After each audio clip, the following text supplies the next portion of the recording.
Okay, here we go. Lecture 9. This is where this gets uh, really tough, okay? So, what do they call that? A trigger warning? If you're sensitive to a discussion about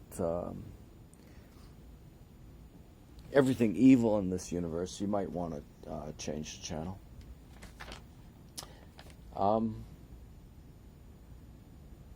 Yeah, that's it. This is not an easy lecture to listen to. We've been through all the similarities between Christianity and critical race theory, and we ended on the obsession with sex.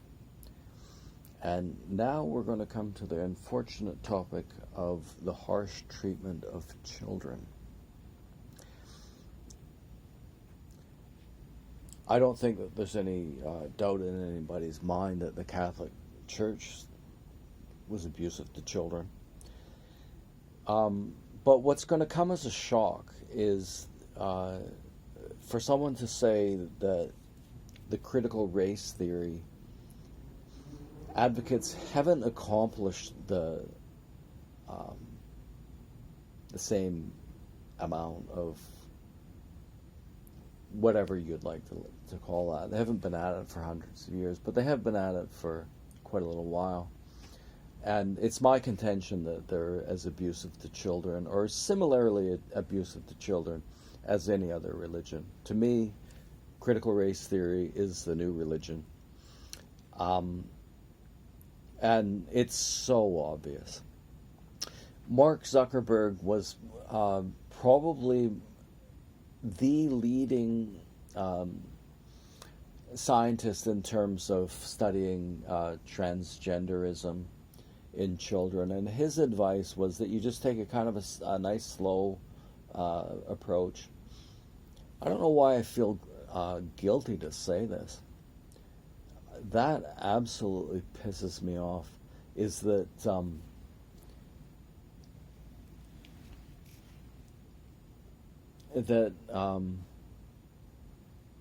anyone should be hesitant to say this. Mark Zuckerberg knew more about transgender issues than anybody on Earth, probably.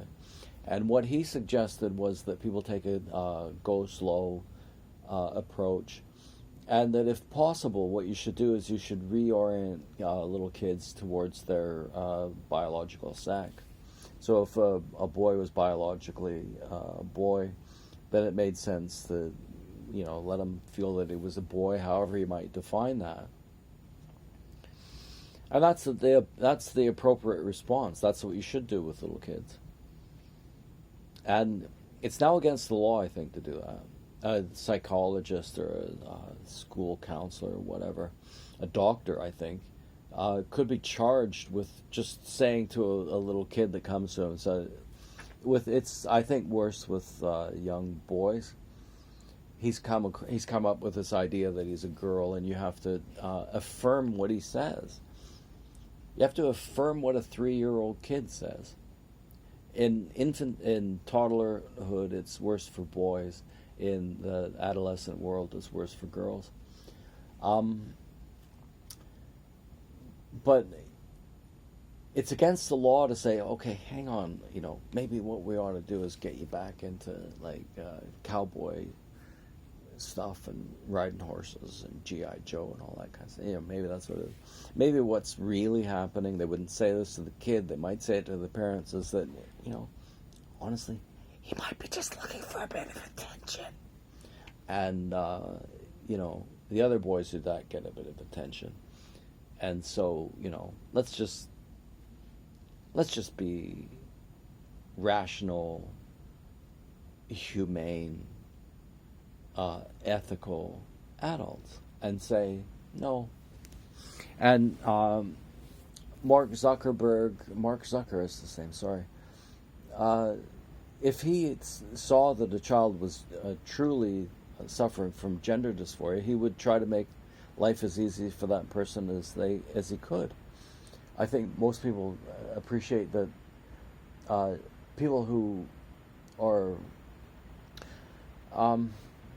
two-spirited. I like the way that Aboriginals talk about it, two-spirited, or in a sense special. That's obvious. How could that not be true?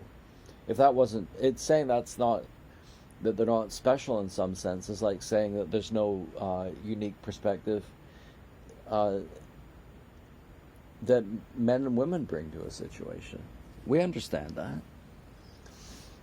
Where it got really evil was with adolescent girls. What happened was the adolescent girls, Abigail Shriver is her name. You don't talk about transgender stuff if you haven't listened to her. Abigail Shriver. Teenage girls are changing their sex to men. They're getting their breasts removed and they're taking testosterone basically because they've been socially pressured into doing it, or socially encouraged, both through school and through the internet. And the effect is absolutely horrid for the victims, and there are a lot of fucking victims. I'm gonna put my fist down, I don't know what it is, but look up Abigail Shriver, and what do they call it? Late onset gender dysphoria. They are devastating teenage girls. Zero question about that. Zero question. She's a decent, super intelligent woman. I love her. I love her. And she's trying to do some good in the world. And I guess that's it for lecture 9.